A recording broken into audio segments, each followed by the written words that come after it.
What's up, everybody? It's Jordan, and welcome to the Sports 200 Show. In today's video, I am live on YouTube, like every single video I do. And today's video, I want to be talking about, a couple different things. The AEW Revolution. I'm going to kind of be recapping that. Dak Prescott, his huge contract extension with the Dallas Cowboys. A little bit about the NBA All-Star Game and some recent NFL moves as we get closer to officially free agency in the NFL. So, we'll start off first with the NBA here. So, obviously it was Team LeBron against Team Durant. And honestly, I'm not a huge NBA fan. I like the Celtics and I like the Cavaliers. But if it's not one of those two teams, it's going to be hard for me to watch a game. And this was exactly the case I'm talking about in the All-Star Game. I watched some of it. I was mainly watching AEW Revolution, their pay-per-view. But to me, this is kind of another reason why I just cannot get into the NBA. I mean, at halftime, the score was 100-80. And I know there's, never defense played in the All-Star Game. But this kind of goes back to the point, like the NBA is just not what it used to be. I mean, there's no defense. It's just kind of old. I mean, you can't do anything without there being a foul. The score Team LeBron annihilated Team Durant. Curry, I mean, he was insane. He was 8 of 16 threes, had 28 points. And Antetokounmpo, he was absolutely wild too. I believe he was 16 of 16, did not miss a single shot. I mean, both those guys played amazing. But to me, this is just kind of another reason why I cannot really get into the NBA much. I'll watch Celtics or Cavaliers because those are the teams I like. But it's just really hard for me to get into the NBA when there's no defense anymore. Like anything there is, I mean, you could barely even touch somebody. There'll be foul call on you. It's just not what it used to be. And I don't know. To me, it's not a coincidence why the ratings have fallen throughout the years. It's kind of like stuff like this. It's not really entertaining because you know what's going to happen. And with the coronavirus, not many people were able to to go to the dunk competition, 3-point competition. The NBA All-Star Game is basically just the dunk competition and the 3-point competition. I believe Team Durant shot over 73s. It was a regular season game that would kill the NBA record. Team LeBron, I believe they shot over 60. I mean, it's just really not even competitive in my opinion. It's just offense and absolutely no defense. But if you're somebody who likes offense a lot, I mean, I'm sure you enjoyed it so much. But to me, I just really cannot get into NBA that I used to. It seems like it's just competitive, and it seems like there's always super teams every single year, especially with Blake Griffin, signing with the Brooklyn Nets. There's also talks if Andre Drummond is bought out by the Cleveland Cavaliers, that he may also either sign with the Los Angeles Lakers or the Brooklyn Nets. To me, I do kind of think Andre Drummond to the Nets makes more sense in a way because he's actually, from the, kind of near Brooklyn. Growing up, he's from New York. But, Lakers also make some sense there. So it'll be really intriguing where Drummond goes. Like I said, Blake Griffin was bought out by the Detroit Pistons. And, he's with the Nets now. Griffin's not what he used to be, but that just kind of goes back to the super team part. I mean, James Harden, Kyrie Irving, Kevin Durant, and Blake Griffin. Nobody thought that was going to happen to begin. At some point in the season, all four of those guys on the same team. You would have asked somebody at the beginning of the season, this year, somebody would think it'd be crazy if that were to happen. But it'd be interesting to see how Blake Griffin, goes with the Nets if they can continue their success. It'll be interesting to see where Andre Drummond can, if he'll be bought out by the Cleveland Cavaliers or if he'll just be traded. So switch gears, completely shift gears. There's also on the same night as the NBA All-Star Game, AEW Revolution, kind of recapping that. There was the AEW Tag Team Championship match between Young Bucks and against MJF and Jericho. To me, this did not make sense. I really thought MJF and Jericho should have won the titles. and the Battle Royal containing, pretty much all the tag teams. I really thought Santana and Ortiz should have won that because, I mean, you can kind of have your feud in the inner circle like you already do. Make it much more intriguing because obviously, MJF's going to turn on Jericho. Anybody who has watched one single episode of AEW Dynamite knows that MJF is going to turn on Jericho. And I don't understand it. I mean, after the match, Jericho and MJF were interviewed, and there's a typical teaser that MJF is going to turn on Jericho this upcoming Wednesday, tomorrow on Dynamite. I just don't understand it. Everybody knows MJF will turn on Jericho. So why do? I think MJF and Jericho, in a way, they remind me of Owens and Jericho, back in WWE. Like Chris Jericho and Kevin Owens were more of a comedy. MJF and Jericho have had their comedy moments, but like they're not like the past month or so. They've kind of been like more the ruthless, like no BS type deal, that they should be. I really don't think they should split up because I think they work really, really well together. But it's obviously going to happen. And I was actually surprised Sammy Guevara did not cost MJF and Jericho the tag team championship. I thought he was going to come and cost them that match there, but he didn't. It'll be interesting to see how Guevara comes into play as well as that. Another match was like I said, the Battle Royal, and Rey Fenix and Pac won that. To me, I mean, I really thought, like I said, Santana and Ortiz should have won that, especially if Jericho and MJF would have won the tag team championship belt. But I'm really intrigued. And I'm really, really excited to see Pac and Rey Fenix go against the Young Bucks for the AEW Tag Team Championship. Rey Fenix and Pac, to me, when it comes to like skill sets, I think they're arguably better than the Young Bucks. I mean, those are probably the two best tag teams in AEW. And I know the Lucha Brothers with Penta and Rey Fenix, they had I believe it was a ladder match against the Young Bucks at Double or Nothing at their one of the first, might have been the actual first AEW pay-per-view ever.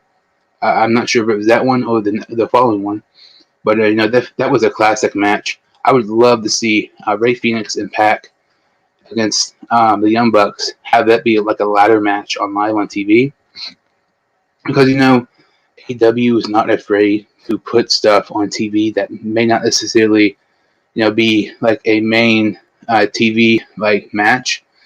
For instance, Shaq, that should have probably been on a pay-per-view, but with his schedule with the NBA All-Star Game, it had to be on Wednesday. Last year they had that cage match with Cody Rhodes and Wardlow. Omega Moxley. It's like a WrestleMania main event type worthy match right there, and they had it on like normal TV. They're not afraid to take risks and putting stuff on TV that should be on a pay-per-view by trying to get their ratings up. But I would absolutely love to see the ladder match between those two teams. I think they're easily the best tag teams in AEW right now. And then the last match, I mean, there's some other matches as well, but the last match on the card was Kenny Omega and Jon Moxley in the barbed wire death match. And overall, I thought the match was really good. I've never seen one of those matches before, so I didn't really know what to expect. But I enjoyed it a lot. But the last part, everybody's complaining about how bad like the explosion part was.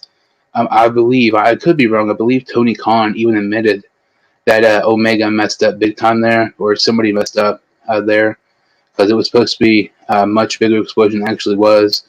They had Eddie Kingston come out to basically protect Moxley, because they were anticipating on it being worse. But I read a thing today, Omega was really, really mad how it ended. It really stinks. The Omega and Moxley, they're literally like bleeding a ton, putting blood, sweat, and tears into a match.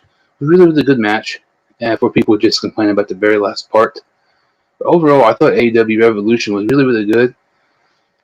Even like the matches I was not really looking forward to, like Miro and Kip Sabian against Chuck Taylor and Orange Cassidy. That match wasn't even horrible. Honestly, I don't think there was a horrible match on the card, which is kind of weird because, when let's say WWE pay-per-view, the WWE Network, they some of the matches on a normal pay-per-view aren't really good. But I did not think there was a bad match on AEW Revolution. I would definitely say this potentially could be the best AEW pay-per-view they've had yet. I think that's definitely, I would put that in discussion. But overall, I was really, really impressed. It's going to be really interesting to see, what they do. They announced that Double or Nothing, I believe, is May 30th. So it'll be really interesting to see what the main event for that one would be. I would say probably maybe Omega against Hangman Page.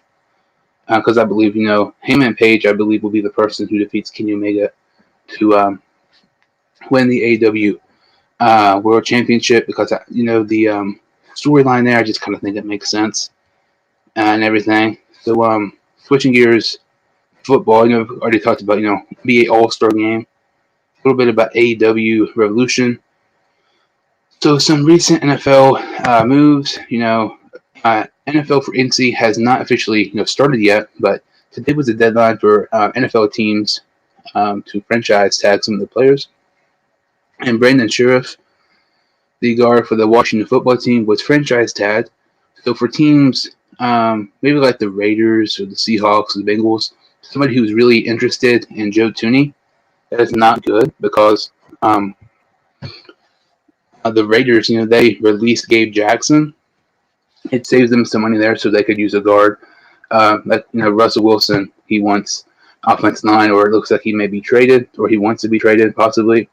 And the Bengals look like they could possibly get Joe Thuney. But with Brendan Sheriff sending the franchise tag with the Washington football team, since Joe Thuney is clearly the best guard in free agency, that means his demand, his asking price will probably go up, and it's going to be more teams intrigued by him. So I wouldn't be surprised, if Joe Thuney gets around 15 or 16 million. But if you would have asked me this maybe 2 or 3 days ago, I would say probably around 13. But with Brendan Sheriff tagging, I think Joe Thuney's price will go up just a tad bit. It was I believe yesterday. The Tennessee Titans and the Miami Dolphins had a trade where the Tennessee Titans traded their 2020 former first-round pick, Isaiah Wilson, offensive tackle from Georgia, to the Miami Dolphins. They swapped first-round picks. The Miami Dolphins had the 18th pick overall, and the Tennessee Titans had the 22nd pick. Isaiah Wilson, I believe he just played 4 snaps for the Tennessee Titans his rookie season, and he even tweeted that he does not want to play for the Titans anymore. He's had some multiple off-the-field issues, but I'm really, really surprised that they were able to trade him. I know it sounds weird for that much. I was kind of expecting they would trade him for like a 4th or 5th round pick because probably, not even the 4th round pick, but because, if a team realizes that player no longer wants to play for the Titans are just going to, trade that player away for something cheap just to get him off the team quickly before, there's, locker room trouble and stuff like that. Like I said, because he's already had off the field issues. So they swapped 18 and 22. And I really, really, really like this for the Tennessee Titans because, they picked 22. The Indianapolis Colts, their divisional rival, pick, I believe, 21. And Titans and the Colts, both of them, are in need of a edge rusher. And this edge rusher class is absolutely loaded. You look around that 18 to 22 mark, I wouldn't be surprised if Kwity Paye, the edge rusher from Michigan, Azeez Ojulari from Georgia, and maybe Jalen Phillips or Gregory Rousseau, one of those 2 edge rushers from Miami, or any 3 of those guys could be picked around that range. So, with them able to jump up a tad bit, especially in front of your divisional rival, and a couple other teams who could possibly take a edge rusher, the Bears, they could also use one as well because they franchise tagged Allen Robinson. I think that's really, really good because 22, to me, I don't think it's a guarantee that Kwity Paye or Azeez Ojulari, either one of those guys is at 22. I wouldn't be shocked if both those guys are gone by 22. But now since the Tennessee Titans swapped first-round picks and now picked 18th overall, I would say there's a pretty good bet at least one of those two edge rushers are going to be there.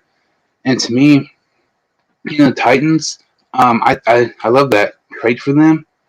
But for the Miami Dolphins, them trading for Isaiah Wilson.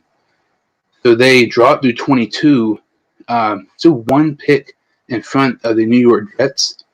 I personally believe that Miami Dolphins should sign Aaron Jones in free agency. The running back of the Green Bay Packers, but the Packers did not franchise tag him. But if I'm the Dolphins at 22, I would still probably look at Najee Harris or Travis Etienne because on pretty much most of my mock drafts at 18, I've had one of those two running backs go to the Miami at 18.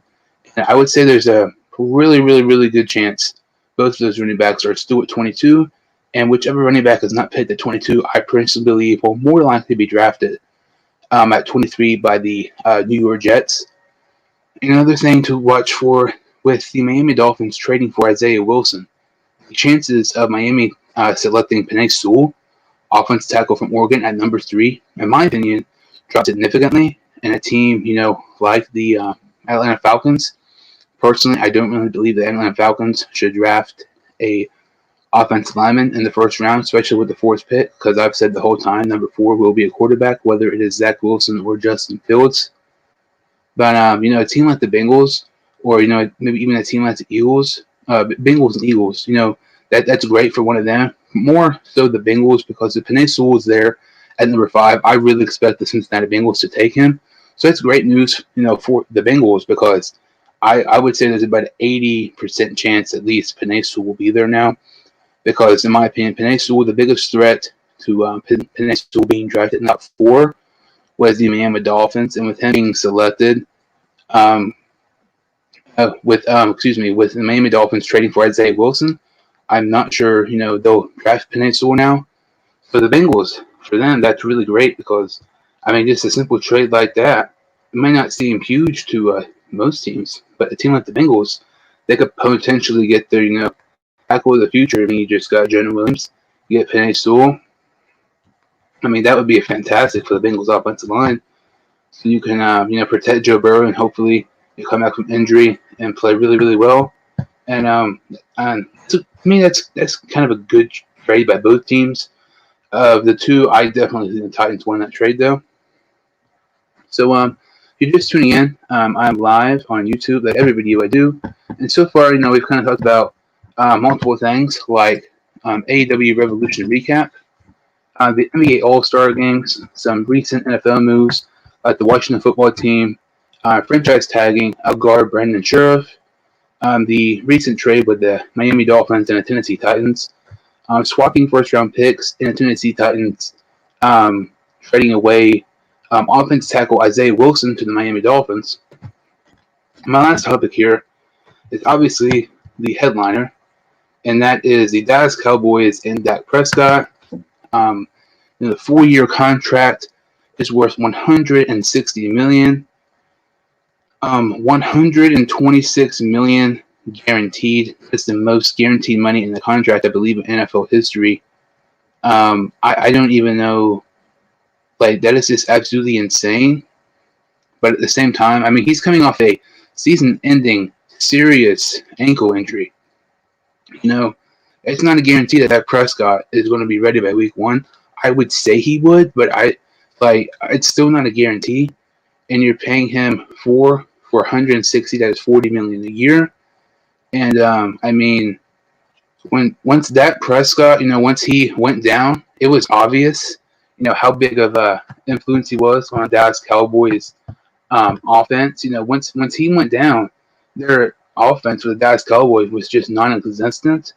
Before he got hurt, he was on pace to annihilate the NFL passing record for most passing yards in a season. And, honestly, Dak Prescott was playing really, really good, but the Dallas Cowboys defense was historically bad the first 5 or 6 games. And their secondary was on pace to be one of the worst passing defenses in NFL history throughout the first 5 or 6 games. It did get a little bit better. Towards the end of the season, Andy Dalton and the Cowboys won a couple games and could have nearly went to the playoffs, but they did not. So instead of, maybe signing Dalton to a cheap deal or tagging uh, Dak Prescott, they go ahead and give him that huge monstrous deal. My opinion, this is really, really intriguing because, I mean, look at, he is 42-27 as a starter in the NFL. He is 1-2 in postseason games. And it's just, I mean, 460, that is a lot of money. And by the time his contract's over with, that's going to be like considered almost cheap in a way, because I would say Dak Prescott is a top 10 quarterback. But 4 years from now, I would say there's going to be at least 4 or 5 quarterbacks who's going to get paid more than Dak Prescott is with this current contract he's getting now, going to be getting now. I mean, the 460, that is a lot. I mean, it is risky, with him being in any injury that is really, really serious. But in my opinion, it's the guaranteed money that makes this contract absolutely ridiculous. I mean, that is, I believe, 31 and a half guaranteed each season for the next 4 years. That is way too much money in my opinion. I know Kirk Cousins, when he signed his deal with the with the Minnesota Vikings, his guaranteed money was a lot as well. But the contract itself, I really don't have a huge issue with. It's just the guaranteed money. If you're just tuning in, I've been talking about the AEW Revolution Recap, the NBA All-Star Game, some recent NFL moves. Currently talking about the Dak Prescott signing with the Dallas Cowboys. Obviously with this type of signing, this is a boom or bust situation with the Dallas Cowboys. Basically, in that terms, a Super Bowl or bust. If you do not win a Super Bowl with Dak Prescott as your quarterback during this contract, then it's clearly not worth it. With this type of contract, it's not a guarantee, in my opinion, that Ezekiel Elliott plays throughout his entire contract with the Dallas Cowboys. It's also not a guarantee that wide receiver Amari Cooper does not play out his entire contract either, because Amari Cooper, I believe he's getting around $20 million. In my opinion, that is just way too much money. Ezekiel Elliott is getting a lot too, and the easiest position to replace in the NFL is running back. So I would not be shocked to see, in a year or so, maybe even less than that, at one of those two players are traded. I don't see a situation where Ezekiel Elliott will be cut, but I definitely could see a scenario where he could be traded, because he is one of the best one of the best running backs in the NFL. So I mean, if Dallas Cowboys and they get a good secondary, I think they're close to not, I wouldn't say Super Bowl contenders. They're definitely contenders in the NFC East in their division, but it's going to be really intriguing. Secondary was their main issue. I fully expect them to take a corner in the first round, but let's say a scenario of Kyle Pitts is there. I mean, that would just be insane. I mean, Dak Prescott, Ezekiel Elliott, Michael Gallup, CeeDee Lamb, Amari Cooper, and Kyle Pitts. I mean, like that would have to be like the best offensive talent in the NFL on the offensive side of the ball. But I think in the first round they'll take a corner, and I think they really need to address the corner situation, because they lost Byron Jones last season to the Miami Dolphins in free agency. But if they can get a good secondary and their defense can get a little bit better, if Prescott plays this upcoming season like he did last year before he got injured, I think the Cowboys could be a real threat in the NFC. I'm not going to say they're Super Bowl contenders, but I could definitely see them at least maybe winning a playoff game or so. So this contract is just really, really risky for the Dallas Cowboys. Like I said, it is Super Bowl or bust by them. The four for 160. I'd say in just 2 or 3 years from now, I don't think this contract is going to be nearly as bad as people think.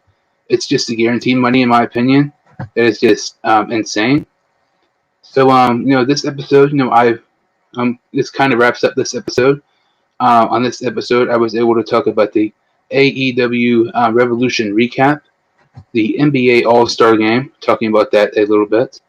The recent NFL moves like Brandon Scherff franchise tagging with the Washington football team, the trade with the Tennessee Titans, trading Isaiah Wilson to the Miami Dolphins, swapping picks, talking a little bit about the franchise tag with players as well, and the Dallas Cowboys signing a huge contract with starting quarterback Dak Prescott.